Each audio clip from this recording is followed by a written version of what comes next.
Assalamualaikum warahmatullahi wabarakatuh. Selamat siang. Pada kesempatan kali ini, saya akan menjelaskan tentang lanjutan fungsi transenden, yaitu yang terkait dengan fungsi inverse trigonometri dan fungsi hiperbolik. Nanti yang akan kita bahas yaitu terkait derivatif fungsi inverse, kemudian antiturunan atau integral tak tentu dari fungsi inverse, sekaligus nanti yang terakhir adalah aplikasi dari fungsi transenden itu sendiri. Nah, berikut materinya akan saya share. Materinya.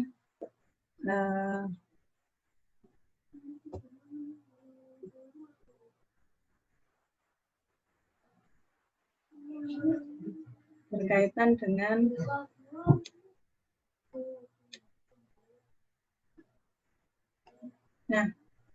sebelum lanjut ke fungsi inverse trigonometri, maka sedikit saya jelaskan pentingnya dari fungsi transenden di situ. Fungsi transenden sangat penting sekali dibahas, itu karena banyak aplikasinya. Salah satu contoh yaitu aplikasi pada masalah laju perubahan sederhana. Di sini berkaitan dengan perubahan populasi setiap saat atau setiap waktu. Itu berkaitan dengan pertumbuhan populasi. Misalkan besar populasi setiap saat berubah tergantung pada perubahan waktu T. Jika laju perubahan populasi setiap saat berbanding dengan besar populasi saat itu, maka masalah yang muncul yang disebut adalah masalah laju pertumbuhan, masalah laju perubahan sederhana. Untuk menyelesaikannya dengan menerapkan persamaan diferensial biasa, dalam hal ini laju perubahan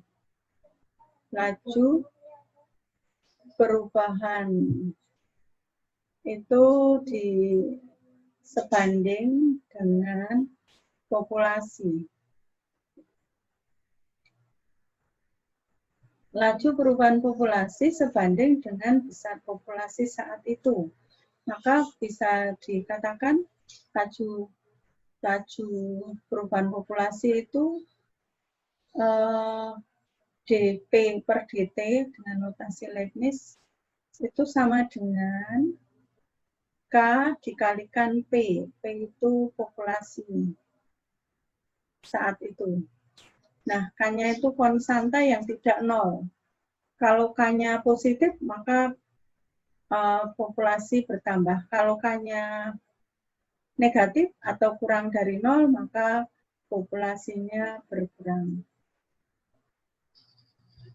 Terus kita menyelesaikan persamaan diferensial biasa dari dP per dt sama dengan K kali P, maka dengan menggunakan separasi variabel mengumpulkan ini dP dengan P, variabel yang sama dipisahkan sama dengan K dikalikan dt, perubahan waktu. Nah, K-nya tidak nol. P-nya itu selalu positif karena berkaitan jumlah populasi. Nah, dengan menyelesaikan integralnya, jadi diintegralkan kedua ruas, maka diperoleh ruas kiri len P, ruas kanan itu integral KT tidak lain KT ditambah C, C-nya konstanta sembarang. Nah, kita bisa mencari P populasinya sama dengan E pangkat KT ditambah CT, karena ini kalau len maka kita mencari P-nya berarti E eksponensial dipangkat. Kemudian Nanti E pangkat KT yang ada unsur KT, berarti kan ada keubah T, ya. Kemudian dikalikan E pangkat C1. E pangkat C1 tidak lain adalah konstanta. Nah, konstanta di sini tidak sama dengan dinotasikan dengan C positif. Nah, dengan demikian kita bisa menghitung besar populasi pada suatu waktu T itu sama dengan C konstanta, kalau T-nya 0 nanti jadi P0, populasi awal dikalikan eksponensial E pangkat KT. Nah, sebagai contoh aplikasi diberikan laju pertumbuhan penduduk suatu kota pada setiap saat berbanding lurus dengan jumlah penduduk saat itu. Bila jumlah penduduk kota bertambah dari 1,2 menjadi 1,8 juta dalam kurun waktu 20 tahun, tentukan lamanya waktu yang diperlukan sehingga penduduk bertambah dari 1,2 menjadi 2,7 juta jiwa. Nah, dalam hal ini kita awali dengan yang diketahui, berarti awal itu 1,2, berarti ini katakanlah P0, 1,2 juta. Terus kurun waktu 20 tahun, selama T20 tahun, P20 tahun, maka jumlah penduduk 1,8. Jadi dari sini PT-nya 1,8, kemudian C0-nya di sini 1,2, T-nya 20 tahun. Berarti kita bisa mencari K-nya. Nah, kalau K-nya sudah diperoleh, maka kita sudah punya formulasi P sama dengan P0 dikalikan E pangkat K yang kita cari dikalikan T. Nah, selanjutnya untuk menghitung ini, apabila P0-nya 1,2, kemudian PT-nya 2,7, maka kurun waktu yang dicari adalah T-nya. Nah, nanti ini baru dicari. Bisa diselesaikan dengan mudah. Demikian aplikasi dari fungsi transenden sederhana. Kemudian saya akan melanjutkan terkait dengan fungsi inverse trigonometri. Fungsi inverse trigonometri itu ada arcsin, arccos, arctan. Arcsin sudah ditunjukkan di sini, arcsin ya, atau dinotasikan sin pangkat min 1.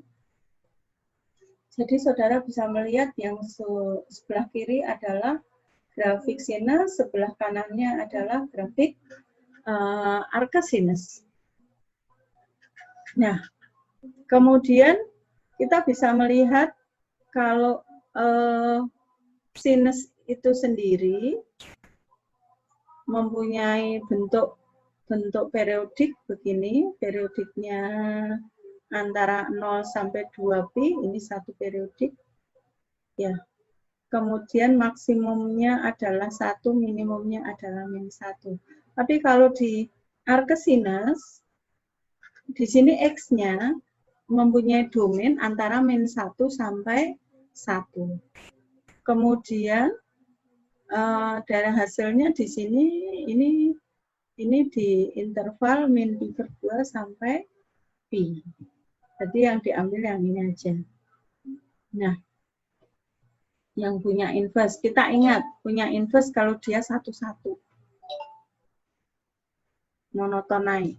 Nah, kemudian salah satu contoh menentukan inverse trigonometri atau kita mencari sudutnya. Jadi misalkan tentukan arcsin dari setengah. Sin yang mempunyai nilai setengah, sudutnya berapa? Berarti kita hafal, kita harus tahu itu pakai sudut-sudut istimewa.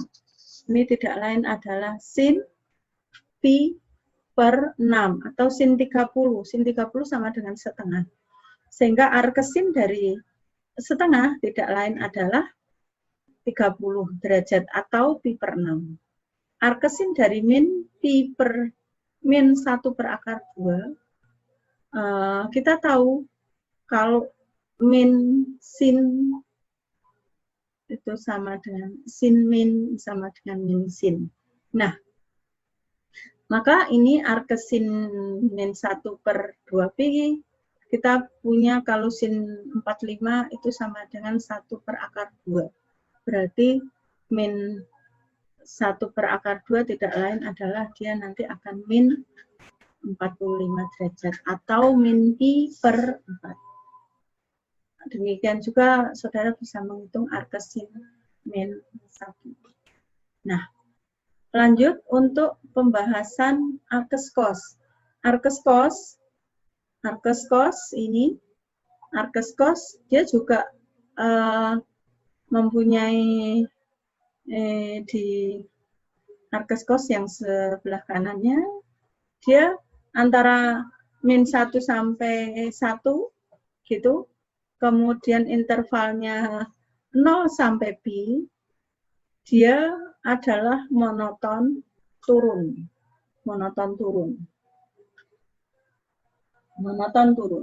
Ya.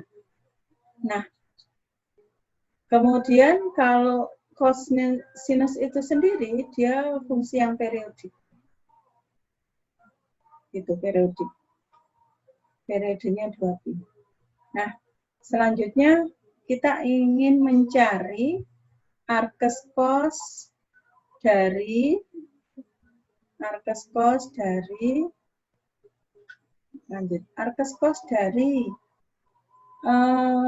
setengah misalkan. Berapa nilai cos yang harganya setengah? Arkes cos dari setengah. Berapa kira-kira? Arkes cos setengah.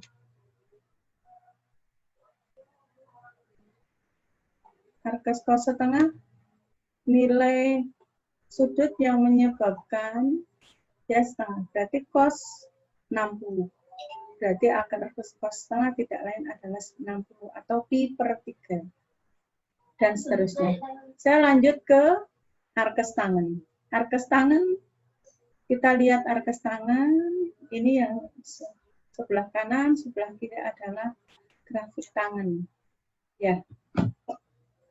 Dengan fungsi untuk arkes tangan ini adalah monotonai. Ya. Kemudian ini arkes sekan atau seperkos yang sebelah ini. Kemudian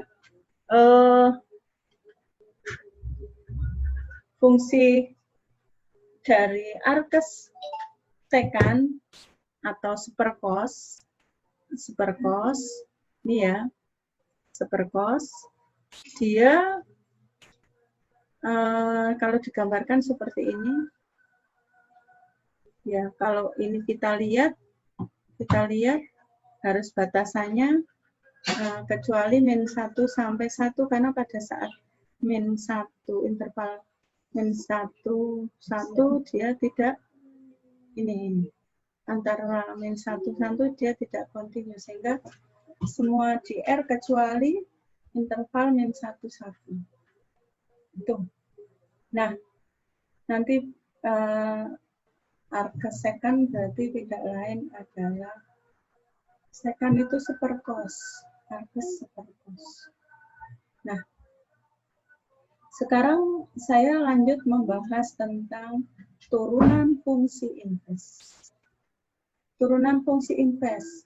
Jadi awal kita sudah punya turunan fungsi inves umum. Sekarang turunan fungsi inves trigonometri. Nah, kalau kita punya Y sama dengan sin X, maka invesnya adalah X sama dengan arkes sin. Ya, X sama dengan arkes sin. Nah, sekarang kita disuruh mencari turunan dari Y aksen dari arkes sinus X. Sehingga kita balik saja. Y sama dengan arkes sin. Maka ekivalen dengan sin Y sama dengan X. Kemudian ini diturunkan secara implisit. turunan sin tidak lain adalah cos Y, karena ini Y fungsi dari X, jadi Y aksen. Sama dengan turunan X terhadap X adalah 1. Nah, yang kita cari adalah Y aksen. Sehingga Y aksen sama dengan 1 per cos Y. Nah, ini kita masih ingat turunan dari fungsi inverse sama dengan 1 per dx dy. Nah, 1 per dx dy. Nah, ini ditunjukkan. Ya. Nah, selanjutnya kita mencari 1 per cos Y. Berapa toh cos Y? Kita buat segitiga istimewa. Segitiga siku-siku. Karena kalau awalnya kan sin Y sama dengan X. Ini sudutnya adalah Y.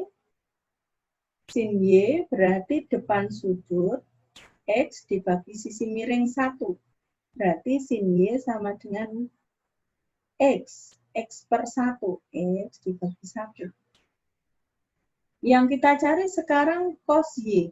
Cos Y tidak lain adalah samping sudut dibagi 1 atau X per L. Berarti akar dari 1 min X kuadrat per 1.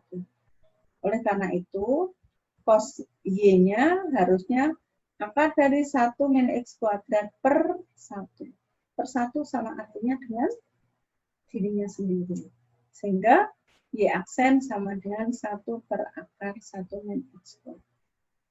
Secara analog, Anda dapat menentukan turunan dari arkes cos, turunan dari arkes tangen. Nanti saudara bisa mencari bentuk ekivalennya ini. Saudara bisa mencari begini, arkes cos harus diekivalen dengan ini berarti yang tadinya ini berarti ini cos. Ini cos. Cos X sama dengan arkes tangen, Anda harus bawa ekivalennya. Ini adalah tangen.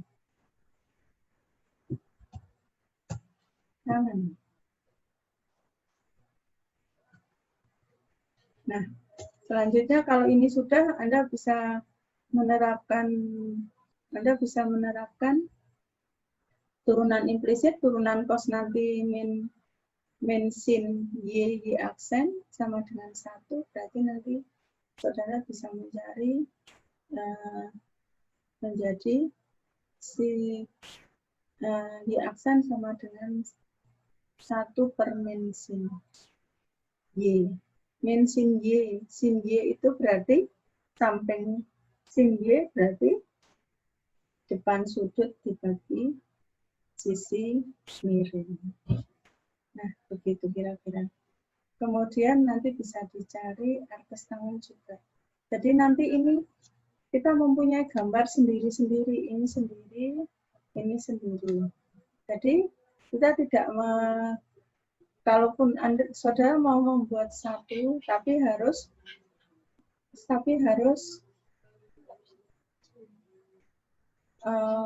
notasi yang berbeda biar tidak ada. Kalau sudah dilakukan perhitungan, maka saudara bisa mendapatkan hasil seperti ini. Kalau arkes Y sama dengan arkes sinus, maka Y aksen 1 per akar 1 min X kuadrat. Kalau Y sama dengan arkes cos, maka turunannya min 1 per akar 1 min X kuadrat. Kalau arkes tangen Y sama akar, maka derivatifnya 1 per 1 plus X kuadrat.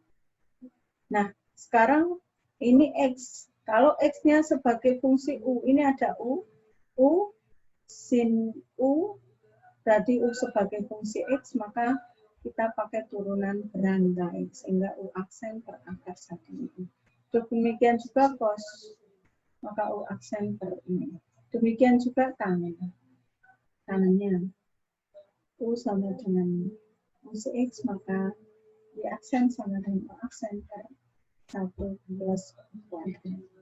Nah, kira-kira seperti itu. Kemudian karena sudah berkaitan dengan turunan, maka kita harus punya rangkaian nanti turunan atau integralnya. Jadi tadi di dalam integral atau integrandnya ini tidak lain adalah hasil derivatif atau f aksen. Sehingga di sini integral dari 1 per akar 1 min x kuadrat sama dengan akar sin. Integral dari min 1 per ini tidak lain adalah akar cos. Integral dari 1 per 1 plus x kuadrat sama dengan akar sin. Integral dari u aksen ini akar sin. Integral dari u aksen per 1 akar sin. Artinya kalau kita sudah punya formulasi ini, maka dalam mencari integral atau integral yang bentuknya untuk akar kuadratik bentuk ini, saudara bisa langsung menerapkan. Gitu. Kemudian saya lanjut ke contoh. Jadi kalau tadi kita sudah punya rumusan untuk derivatif fungsi inverse trigonometri. Nah, sekarang kita ingin mencari turunan dari y sama dengan inverse sin x pangkat 3 dan y sama dengan inverse tangen e pangkat x atau arkes sin x pangkat 3 atau arkes tangen e pangkat x. Maka dengan mudah kita bisa menyelesaikan. Kita misalkan aja x pangkat 3 itu sebagai u, sehingga nanti kita bisa mendapatkan y sama dengan sin u, di mana dengan u-nya u sama dengan x pangkat 3. U sama dengan x pangkat 3 dan u sekian. Nah, kita menggunakan formulasi yang sudah ada, maka turunannya menjadi u aksen per 1 min u kuadrat. Berarti 3x kuadrat per 1 min x pangkat 3 dikuadratkan atau 1 min x pangkat 6. Nah, itu dengan mudah kita bisa mencari. Saudara selanjutnya bisa mencari turunan dari arkes tangen e pangkat x.